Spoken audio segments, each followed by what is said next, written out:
I mean, just think about what happened with Brother Malcolm. Malcolm was an 8th grade school dropout. Right. Most Honorable Elijah Muhammad only went to the 3rd grade.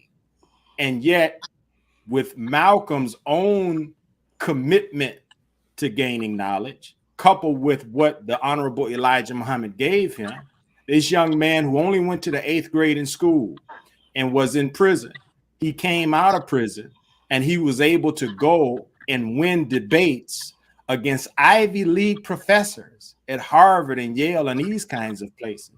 So Elijah Muhammad was feared and is feared because his wisdom and his program has historically proven to be the strongest among Black people in undoing what 400 years of slavery, suffering, and death did not only to our physical bodies being possessed by another people, but what it did to our psyche, what it did to our self-esteem, what it did to our overall belief about ourselves and our potential and our capacity for greatness. The Honorable Elijah Muhammad's wisdom broke that grip. And so to keep the 40 to 50 million of us underfoot, they have to keep that man and his wisdom outside of the mainstream, and it's relegated to places where, as you said, my sister, you have to look for it. It's there, but you got to look for it. You got to find it. When, in our opinion, it should be front and center. Agreed. Man, I got chills. I got chills, man. I got chills. That's so real what you're saying, man. Like, you know what I'm saying? For him to be able to produce what he has produced, he's a God maker. Right. That's right. He's a maker. He's a maker of gods. His wisdom is like, I don't even have the words for it. I honestly really don't even have the words. Think about this. I said this on a program a couple of weeks ago.